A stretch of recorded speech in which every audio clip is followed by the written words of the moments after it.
இப்போ நீங்க பார்க்க போறது இந்த வீடியோ கர்த்தர் 2000 வருஷத்துக்கு முன்னாடி சொன்னது எப்படி நம்முடைய காலத்தில் நிறைவேறுக்குதுன்னு நம்ம பார்க்க போறோம். இந்த அம்மா வந்து ஒரு மாற்றுத்திறனாளி, நடக்க முடியாதவங்க, இவங்களுக்கு அந்த சிப்பு தேவைப்படுது. டிஸ்கவரி சேனல்ல வந்தது இது. இப்போ இந்த அம்மா கையில் அந்த சிப்பை போட போறாங்க. இந்த சிப்புக்குள்ள மிருகத்தின் முத்திரை நாமம் இருக்கு. அங்க பாருங்க, அவ்வளவுதான். 30 செகண்ட்ஸ்ல உள்ள வச்சிருவாங்க. வெறும் 30 செகண்ட்ஸ்ல இப்போ இந்த அம்மா கையில் சிப்பை வச்சாச்சு. வச்ச உடனே இப்போ இந்த இடத்துல சிப்பு இருக்கு. இந்த கருவிக்கு பேரு ஸ்கேனார்னு பேர். இந்த கருவிக்கு பாத்தீங்களா, இதுக்கு பேரு ஸ்கேனார்னு பேர். என்ன ஸ்கேனர்னா, அந்த கைக்குள்ள இருக்கிற கருவியில அந்த RFID குள்ள அந்த சிப்புக்குள்ள என்னென்ன இன்ஃபர்மேஷன் இருக்குன்றதை இது ஸ்கேன் பண்ணிரும். ஸ்கேன் பண்ணி வெளியே உள்ள கம்ப்யூட்டர்ல காட்டிரும். நான் உங்களுக்கு இன்னொரு வீடியோல சொல்றேன். இப்போ இந்த அம்மாவுக்கு மிருகத்தின் முத்திரை, நாமம், இலக்கம் 3ம் 30 செகண்ட்ல வச்சாச்சு. இந்த அம்மா இப்போ கண்காணிப்பு வளையத்துக்குள்ள வந்துட்டாங்க. இயேசு சொன்ன வெளிப்படுத்தல் 13:16 நம்முடைய காலத்துல 100% ஆம் என்றும் ஆமீன் என்றும் நிறைவேறி விட்டது. அல்லேலூயா. இனி காலம் கண்டிப்பாக செல்லாது. அத்தனை பேருக்குமான வலது கைக்குமான நெத்திக்குமான முத்திரை இயேசு சொன்ன வெளிப்படுத்தல் 13:16 வந்து விட்டது. அதைத்தான் நாங்கள் சொல்றோம். இந்த தலைமுறை கண்காணிப்பு வளையத்துக்குள் இருக்கிற தலைமுறை, மிக மிக ஆபத்தான தலைமுறை. கர்த்தருக்கு சித்தமானால் நம்முடைய தலைமுறை கர்த்தருடைய வருகை பார்ப்பதற்கு நிறைய வாய்ப்பு இருக்கிறது. அல்லேலூயா. இப்போ 3 காரியங்களுக்கு நம்ம 3 கேள்விகளுக்கு நம்ம பதில் பார்த்துட்டு இந்த 4ஆம் நாள் கூட்டத்தை நம்ம என்ன செய்ய போறோம், முடிக்க போகிறோம். முதலாவதாக, இந்த சிப் வலது கைக்கு நெத்திக்கு முத்திரை யார் யாருக்கெல்லாம் போடப்பட போகிறது? அதுக்கு முன்னாடி இதை கண்டுபிடித்த அல்லது தயாரித்தவர்கள் யார், அவங்களை பற்றி நமக்கு தெரியணும். நேற்று நம்ம ஒரு காரியத்தை அதை பற்றி பார்த்தோம், அதோட தொடர்பு இதில் இருக்கு. மூன்றாவது, ஒருவேளை இந்த சிப்பை போட்டா என்ன ஆகும், அதை மாத்திரம் பார்த்துட்டு இந்த 3 கேள்விகளுக்கு பதில் பார்த்துட்டு நம்ம என்ன செய்ய போறோம், நம்ம இன்னைக்கு 4ஆம் நாள் கூட்டத்தை முடிக்க போகிறோம். முதலாவதாக, இதை தயாரிக்கிறவர்கள் யார் அப்படின்னு கேட்டீங்கன்னா, இங்க இருக்காங்க பாருங்க, இந்த வட்டத்துக்குள்ள ஒருத்தர் இருக்கிறார் பாருங்க. இவர் யாருன்னு உங்களுக்கு தெரிஞ்சிருக்க வாய்ப்பு கொஞ்சம் குறைவு தான். இவர் யாரு அப்படின்னு உங்களுக்கு தெரியாது, ஒருவேளை ஒரு சிலருக்கு தெரிஞ்சிருக்கலாம். ஆனா இவரை உங்களுக்கு கண்டிப்பா தெரியும். இவர் யாருன்னு கேட்டீங்கன்னா, அடால்ஃப் ஹிட்லர். 2ஆம் உலக யுத்தத்தின் போது இவர் வந்து 60 லட்சம் யூதர்களை கொலை செய்தவர். நேற்று கூட இவரை பற்றின ஒரு நியூஸை நம்ம பார்த்தோம். நம்பர் போட்டு எல்லாரும் என்ன செஞ்சாரு, கொலை செஞ்சாரு. அந்த நம்பர் போட்டு அவர் கொலை பண்ணார் பாத்தீங்களா, அந்த நம்பர் போடுற டெக்னாலஜியா அல்லது அந்த காரியத்தை ஹிட்லருக்கு சொல்லி கொடுத்தவர் இவர் தான்.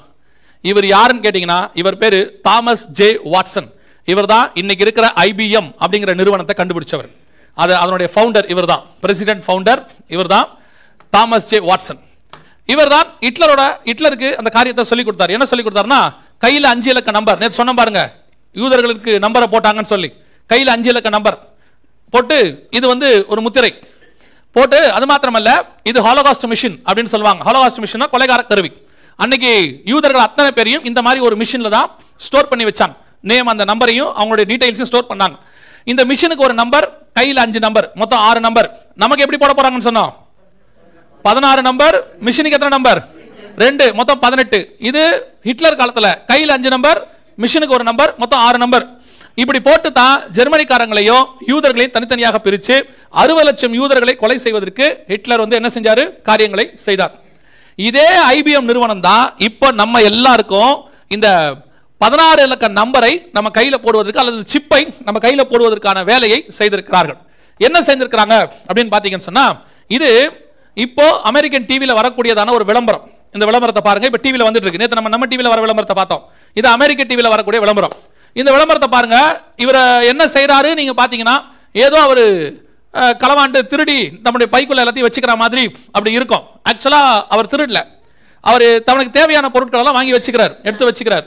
ஆனா நீங்க ரொம்ப முக்கியமா கவனிக்க வேண்டியது என்னன்னு சொன்னா, அவர் அந்த கடையை விட்டு வெளியே வரக்கூடிய அந்த ஒரு செகண்டை தான் நீங்க ரொம்ப முக்கியமா கவனிக்கணும். பாருங்க, இப்போ அவர் அந்த கடையை விட்டு வெளியே வர போறாரு. வெளியே வரும்போது பாத்தீங்கன்னா, அவருக்கு மேல ஒரு ஸ்கேன் நடக்கும், ஒரு லைட் ஒன்று அடிக்கும் பாருங்க. அதான் ரொம்ப முக்கியம், பார்த்துட்டே இருங்க. அவர் மேல ஒரு லைட் அடிக்கும் பாருங்க. இப்போ அங்க பாருங்க, அது அடிக்குது பாருங்க. ரைட். இப்போ அந்த கடையில் இருக்கிற காவலர் அவரை நிறுத்தி என்ன சொல்றாரு, பணம் கொடுக்கலன்னு கேட்கல சார், பில் மறந்துட்டீங்கன்னு சொல்லி பில் எடுத்து கொடுக்குறாரு. அவ்வளவுதான். அவர்கிட்ட பணத்தை கேட்கல, என்ன பொருள் எடுத்தாங்கன்னு தெரியாது. இதை செய்யறது IBM நிறுவனம். நல்லா கவனிங்க. அவர் என்ன பொருள் எடுத்தார் தெரியாது, அந்த பொருளுக்கான விலை தெரியாது, எப்படி காசு வாங்கினான்னு தெரியாது. ஆனா என்ன மட்டும் கொடுத்துட்டாங்க, பில்லை மட்டும் கொடுத்து அவர் அனுப்பி விட்டாங்க. எப்படி கண்டுபிடிச்சாங்க, எப்படி பொருள் வாங்கினாங்க, எப்படி பொருளை கனெக்ட் பண்ணாங்க, எப்படி பணம் வாங்கினாங்க? Very simple. ஒரே ஒரு காரியம் தான் நடந்துச்சு. அவர் வெளியே வரும்போது அவர் மேல என்ன நடந்தது, ஒரு ஸ்கேனிங் நடக்குது. இந்த ஸ்கேன் பண்ணும்போது அந்த கடையில் உள்ள பொருட்கள் என்னென்னலாம் அவர் உடம்புல இருக்குதுங்கிறத அந்த ஸ்கேனர் என்ன மிஷின் என்ன பண்ணிருச்சு, ஸ்கேன் பண்ணிருச்சு. இப்போ கூட நீங்க கடைகளுக்குலாம் போனீங்கன்னா ஸ்கேனிங் மிஷின் இருக்கு. நிறைய கடைகள்ல அந்த ஸ்கேன் மிஷின் வச்சிருக்காங்க. உள்ள நுழையும் போது சில கடைகள்ல உங்களை ஸ்கேன் பண்ணுவாங்க அந்த ஸ்கேனரை வச்சு. பல கடைகள்ல வந்து ஒரு சும்மா பில்லர் மாதிரி இருக்கும், நீங்க கிராஸ் பண்ணி உள்ள போவீங்க. அப்போ அதை ஸ்கேன் பண்ணி அவர் உடம்புல இருக்கிற மொத்த பொருளை அது என்ன பண்ணிருச்சு, கனெக்ட் பண்ணி அதுக்கு விலை போட்டுருச்சு. சரி, எப்படி பணம் வாங்குச்சு? இங்கதான் இருக்கு வெளிப்படுத்தல் 13:16. அவருடைய நெத்தியில இருக்கிற சிப் இருக்கு பாத்தீங்களா, நெத்திலையோ கையிலயோ அவருக்கு என்ன இருக்கு, சிப் இருக்கு. இந்த சிப் பேங்கோட கனெக்டட். அதனால தான் நேத்து சொன்னோம், ஞாபகம் இருக்கா? உங்களுடைய கார்டை எதோட இணைக்கிறாங்க, பேங்கோட இணைக்கிறாங்க. ஏன் பேங்கோட இணைக்கிறாங்க? கம்பல்சரி எல்லாரும் பேங்கோட கார்டை இணைக்கணும்னு சொல்லிட்டே இருக்காங்க. உங்களுடைய ஐசி தான் உங்களுடைய ஏடிஎம் கார்டு டெபிட் கார்டாக மாற போது. ஆதாரை இணைச்சிட்டாங்க, வெளிநாடுகளில் மலேசியாவில் இணைச்சிட்டாங்க, பல நாடுகள் அதை இணைச்சாச்சு. இப்போ அந்த கார்டுக்கு பதிலாக சிப்பு கையிலயோ நெத்தியிலயோ இருக்கும். இந்த இடத்துல ஸ்கேன் பண்ணி அது பொருளுடைய விலையை போட்ட உடனே இந்த சிப்பு வழியாக பேங்க்ல இருந்து பணத்தை எடுத்துருச்சு. தேவையான பணத்தை என்ன பண்ணிருச்சு, எடுத்துட்டு உங்களுக்கு பில்லை கொடுத்துருச்சு. இவ்வளவும் எவ்வளவு நேரத்தில் நடந்துச்சு? அவர் அப்படி கிராஸ் பண்ணி வெளியே வரும்போது நடந்து முடிஞ்சிருச்சு. இப்போ என்ன சொல்றாங்க, நீங்க போய் கடையில் போய் பொருள் எடுத்துட்டு லைன்ல நிக்க வேண்டாம், ஒவ்வொரு பொருளா என்ன பண்ண வேண்டாம், ஸ்கேன் பண்ண வேண்டாம். புரியுதா நான் சொல்றது? ஸ்கேன் பண்ண வேண்டாம். அடுத்து அதுக்கு நீங்க ஒரு கார்டை ஸ்வைப் பண்றதோ எதுவும் செய்ய வேண்டாம். மூன்றாவது, அதுக்கு ஒரு பின் நம்பர், ஓடிபி எதுவும் கிடையாது. கடைக்கு போங்க, பொருள் எடுத்துக்கோங்க, வீட்டுக்கு போயிருங்க. எவ்வளவு நல்லா இருக்கு. கிடுகிடுன்னு போய் பொருள் எடுத்துட்டு என்ன செஞ்சிடணும், வீட்டுக்கு போயிட வேண்டியதுதான். ஆனா மறக்காம ஒன்றும் செய்யணும், பில்லு மட்டும் எடுத்துக்கணும். அவன் அதுதான் சொல்றான். எவ்வளவு சிம்பிள். இதை கேட்கும்போது எவ்வளவு நல்லா இருக்குது. அதுக்கு ஒரே ஒரு காரியம் தான் நீங்க செய்ய வேண்டியது. என்னது? உங்க சிப்பை நீங்க போட்டுக்க வேண்டியது. இதை கொண்டு வந்தது யாருன்னு கேட்டா ஐபிஎம் நிறுவனம். வெரி வெரி டேஞ்சரஸ் நிறுவனம். இவர்கள் ஏற்கனவே ஹிட்லருக்கு உதவி செய்தவர்கள். பல காரியங்களில் அவர்கள் 60 லட்சம் யூதர்கள் மறிப்பதற்கு அவர்களும் ஒரு காரணமாக இருந்தார்கள். இன்னைக்கு இந்த காரியத்தை நியூ இன்னோவேஷன்ஸ் கொண்டு வந்திருக்கிறாங்க. சமீபத்தில் நடந்த ஒரு வீடியோ ஒன்று வந்தது. எல்லா இடங்களிலும் ஃபிங்கர் பிரிண்ட் மூலமா நீங்க பர்ச்சேஸ் பண்ணக்கூடிய வெளிப்படுத்தல் 13:16 கொண்டாந்துட்டாங்க. பாருங்க, இது சமீபத்தில் உள்ளதான ஒரு காரியம் வந்தது. இது என்னன்னு கேட்டீங்கன்னு சொன்னா, உங்களுடைய கார்ட்ஸ், நான் சொன்ன பாருங்க, கார்ட் சிஸ்டத்துக்கு பதிலாக வேற ஒரு சிஸ்டம் கொண்டு வராங்கன்னு, அது இந்த சிஸ்டம் தான். என்னன்னு பாருங்க, கடைக்கு போயிட்டு நேரடியா இனிமேட்டு கார்டை ஸ்வைப் பண்றதோ பின் நம்பர் போடுறதோ எதுவுமே கிடையாது. அங்க பாருங்க, நேரா போறாங்க, பொருள் எடுத்துக்கிறாங்க, எடுத்துட்டு அவங்க எப்படி பே பண்றாங்க பாருங்க. அவ்வளவுதான். கார்டு கிடையாது, பாஸ்வேர்ட் கிடையாது, எதுவுமே கிடையாது. ஜஸ்ட் கை வைக்க வேண்டியது, ஸ்கேன் பண்ண வேண்டியது, உங்களுடைய அக்கௌண்ட்ல இருந்து நேரடியா பணம் போயிடும். நேரடியா இது வந்து பயோமெட்ரிக் சிஸ்டம். இந்த பயோமெட்ரிக் இப்போ இதுல தான் இந்த சிப் வருது. நல்லா தெரிஞ்சுக்கொள்ளுங்க. இங்க தான் இருக்கு ஃபிங்கர் பிரே அப்படின்னு பேர், ஃபிங்கர் பேன் பேர். வச்ச உடனே உங்களுடைய பேமெண்ட் ஃபிங்கர் பிரிண்ட்டை வச்சு உங்களுடைய பேங்க் அக்கௌண்ட்ல இருந்து ஸ்கேன் பண்ண தொடங்கிருச்சு. வெளிப்படுத்தல் 13:16 தங்கள் வலது கைகளிலாவது நெற்றிகளிலாவது 100% நிறைவேற தொடங்கி விட்டது. இதெல்லாம் நம்ம காலத்துல நம்ம கண்ணுக்கு முன்னாடி இருக்கிற டெக்னாலஜி. நம்ம என்னமோ நினைச்சிட்டு இருக்கிறோம், இந்த மாதிரி கையிலேயே நெத்திலையும் முத்திரை போடுவாங்க அப்படின்னு சொன்னா எல்லாரையும் உட்கார வச்சு கையில குத்த போறாங்களா? இல்ல இல்ல, நம்மளையே அந்த இடத்துக்கு ஆயத்தப்படுத்திட்டு இருக்கிறாங்க. இப்ப நம்ம எங்க இருக்கிறோம், அதனுடைய 99% வந்துட்டோம். கார்டு சிஸ்டத்தை வாங்கிட்டோம், கார்டுல ஸ்வைப் பண்ண ஆரம்பிச்சிட்டோம், பின் நம்பர் போட தொடங்கிட்டோம். இப்ப கொஞ்சம் கொஞ்சமா கைரேகை வைக்கவும் தொடங்கிட்டோம். எங்க ஒவ்வொரு இடத்துல கைரேகை வைக்க, இமிகிரேஷன்ல அங்க இங்க கைரேகை வைக்கவும் தொடங்கிட்டோம். 99% முடிய போகுது. இன்னும் ஒரே சதவீதம் தான் உங்க கார்டை தூக்கி உங்க கையில போட போறாங்க. அதுக்கான முன்னோடியும் கொண்டு வந்துட்டாங்க. ஐபிஎம் நிறுவனம் அதை செய்ய தொடங்கிருச்சு. இப்போ இது இல்லாமல் வாங்கவும் விற்கவும் கூடாதபடிக்கு செய்தது. எப்படி? ஒருவேளை பேங்க்ல பணம் இல்லாட்டி போய் பொருள் எடுத்தா எப்படி உள்ள வரும் வெளியே வரும்? அதுவும் ரொம்ப சிம்பிள். நல்லா கவனிங்க. இப்போ நீங்க பல இடங்களுக்கு போகும்போது ஒரு ஆட்டோமேட்டிக் டோர் இருக்கு, பாத்திருக்கீங்களா? இந்த ஆட்டோமேட்டிக் டோர் வந்து நீங்க போன உடனே தானா திறக்குது, தானா முடிக்குது. இதை பார்க்கும்போது நமக்கு கொஞ்சம் சந்தோஷமா இருக்கும். நம்மளை பார்த்து மரியாதை அதிகாவது கொடுக்குது, நம்மளை பார்த்து டோர் திறக்குதுன்னு ஒரு சந்தோஷம் என்ன செய்யுது, அதை பார்த்து வருது. இது எப்படி திறக்குது அப்படின்னு கேட்டீங்கன்னா, நீங்க போய் நின்ன உடனே அதுக்கு மேல என்ன இருக்குன்னா ஒரு சென்சார் இருக்கு. நீங்க போன உடனே சென்சார் கட் ஆகுது, கட் ஆன டோர் என்ன செய்யுது, திறக்குது. நீங்க போன உடனே திருப்பி சென்சார் வருது, கதவு என்ன செய்யுது, மூடிக்குது. Very simple. சென்சார் எடுத்துட்டு ஸ்கேனரை வச்சிருவாங்க, அவ்வளவுதான். நீங்க போன உடனே சிப்பு இருந்தாதான் உங்களுக்கு கதவே திறக்கும், இல்லைன்னா திறக்காது. சிப்பு இருந்த உடனே கதவு திறக்கும். உள்ள போய் பொருளை வாங்கிட்டு திருப்பி வந்து நீங்க பே பண்ணாதான் கதவு என்ன செய்யும், திறக்கும். இயேசு சொன்னபடி வெளிப்படுத்தல் 13, 16, 17 100% நிறைவேறுகிற இடத்துக்கு நாம் வந்துட்டோம். நம்ம கண்ணுக்கு முன்னாடி கர்த்தர் சொன்னபடியே இது இல்லாமல் வாங்கவும் விற்கவும் கூடாத காலம் ஒன்று வந்துருச்சு நம்ம கண்ணுக்கு முன்னாடி. இனி வரப்போதெல்லாம் கிடையாது. ஒரு 10 வருஷத்துக்கு முன்னாடி நாங்க பிரசங்கம் பண்ணும்போது வரப்போதுன்னு சொல்லிட்டு இருந்தோம். அதுக்கு முன்னாடி பிரசங்கம் பண்ண பரிசுத்தவான்கள் வரப்போதுன்னு சொன்னாங்க. இப்ப வரப்போது இல்ல, வந்துடுச்சு. இப்ப வெயிட் பண்றது ஒன்னே ஒண்ணுதான். எதுக்காக?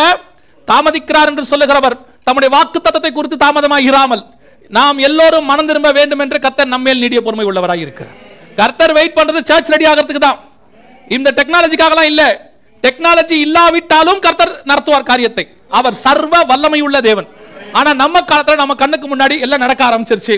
அப்போ உங்களுக்கு ஒண்ணு தெரியணும், உலகம், நான் ரொம்ப காரியம் சொல்லுவேன், நான் எப்பவும் சொல்லுவேன், இந்த பிசாசுக்கு மாட்டினால் நல்ல ஆளு, இந்த பிசாசுக்குன்னு ஒருத்தன் வேலை செய்யறான்ல அவன் ரொம்ப நல்ல ஆளு, ஏன்னா ரொம்ப ஆக்டிவா வேலை பார்க்கறான். இந்த இயேசுநாதருக்கு மாட்டினவர் இருக்கான்ல பாவம் இயேசுநாதர், இவனெல்லாம் வச்சுக்கிட்டு அவர் ஊழியம் பண்றாரு பாருங்க. இவனை வச்சுக்கிட்டு அவர் ராஜ்யத்தை கட்டணுங்கிறது எவ்வளவு கஷ்டம். இந்த பயலால் தான் 2000 வருஷம் ஆயிருக்கு, இல்லைன்னா 1000 வருஷத்துல முடிஞ்சிருக்கும் போல. எதுக்கு சொல்றேன், எவ்வளவு அழகா ஆக்டிவா உலகத்தை மொத்தத்தையும், நான் சொல்லுவேன் இந்த பிசாசு உலகத்தை அந்திகரிச்சு பிடிக்கிறானா சும்மாலாம் பிடிக்கல, அவ்வளவு கஷ்டப்பட்டு இருக்கிறான் அவன். கூகுள்காரன் டோட்டல் உலகத்தோட மேப்பே எடுத்துருக்கானா எவ்வளவு வேலை பார்த்திருப்பான் பாருங்க. நம்ம ஒரு பைபிளே மொத்தம் படிச்சு முடிக்கல பாருங்க. இன்னும் ஒரு பைபிளை படிச்சு முடிக்கிறதுக்கு நமக்கு எவ்வளவு கஷ்டமா இருக்கு. இந்த உலகத்தினுடைய மொத்த ரோடு இருக்கிற சின்ன சின்ன சந்து பெரிய ஹைவேஸ் மொத்தத்தையும் என்ன பண்ணிருக்கான், எடுத்திருக்கான். அப்ப எவ்வளவு வேலை பார்த்திருப்பான். உலகத்தில் உள்ள 800 கோடி மக்களுடைய பிங்கர் பிரிண்டையும் வாங்கியிருக்கான், நம்ம கிட்ட இருந்து வாங்கியிருக்கான். அப்ப அவன் எவ்வளவு ஒர்க் பண்ணிருக்கான். அதுதான் நான் சொல்றேன், இனி நடக்கிறதுக்கு தேவையான தீர்க்க தரிசனங்கள் ஒன்றும் கிடையாது. நம் காலத்திலேயே கர்த்தர் நினைச்சா வருக வந்தா இப்பவே முழு உலகத்தையும் ஒரு டிக்டேட்டர் ஆள செய்யலாம். அந்த அளவுக்கு டெக்னாலஜி ரெடியா இருக்குது. கர்த்தர் வெயிட் பண்றது உங்களுக்காகவும் எனக்காகவும் மட்டும்தான். சபை ரெடி ஆகணும், மனவாட்டி ரெடி ஆகணும். இன்னைக்கு நாம தாமதமா இருக்கிறது அதனாலதான் கர்த்தர் தாமதிக்கிறார். நிறைய பேர் இதுல வேற என்ன சொல்லி தெரியுறானா, இயேசுநாதர் வரேன்னு சொன்னார், வரவே இல்லை, ரொம்ப டிலே பண்றாரு. நீ ரெடியானா அவர் ரெடி ஆயிட்டாரு. மணவாளன் என்னைக்கோ ரெடி, மனவாட்டி ரெடி ஆகாதான் காரணம். இப்ப இதெல்லாம் எதுக்கு நமக்கு சொல்லி கொடுக்குறாரு? எனக்கு ரொம்ப ஆச்சரியமான ஒரு விஷயம் என்ன தெரியுமா, புதிய ஏற்பாட்டில் ஆண்டவர் சொல்ற உபதேசத்துல ஒண்ணு என்னன்னா, கண்டு விசுவாசிக்கிறவனிலும் காணாமல் விசுவாசிக்கிறவன் தான் பாக்கியவான். புதிய ஏற்பாட்டோட உபதேசமே காணாமல் விசுவாசிக்கணும் நாம. ஆனா அப்படிப்பட்ட நமக்கே அவர் வராருங்கிறத ஏதோ ஒண்ணு போட்டு காட்டுறாரு பாருங்க. பார்க்க வச்சாவது நம்ப வைக்கிறாரு. சரி, நீங்க பார்க்காம தான் விசுவாசிக்கணும். இந்த எவிடன்ஸே இல்லாட்டி நீங்க என்ன பண்ணணும், அவர் வருவாருங்கிறத விசுவாசிக்கணும். இது எதுவுமே இல்லாட்டி நீங்க விசுவாசிக்கணும், ஏன்னா பைபிள் அப்படித்தான் சொல்லுது. ஆனா அந்த சூழ்நிலையில தேவன் இரக்கம் உள்ளவரா, இதெல்லாம் நமக்கு எக்ஸ்பிளைன் பண்றாரு பாருங்க. ஒரு சபைக்கு நமக்கு சொல்லி கொடுக்கணும், ஒரு கூட்டத்தை ஆயத்தப்படுத்தணும் சொன்னாரு. இது கர்த்தர் நம்ம மேல் வச்ச பெரிய கிருபை. எவன் மேல் இரக்கமா இருக்க சித்தமா இருப்பேனோ அவன் மேல் இரக்கமா இருப்பேன் சொன்ன அளவுக்கு கர்த்தர் நமக்கு இதை எக்ஸ்பிளைன் பண்ணிட்டு இருக்காரு.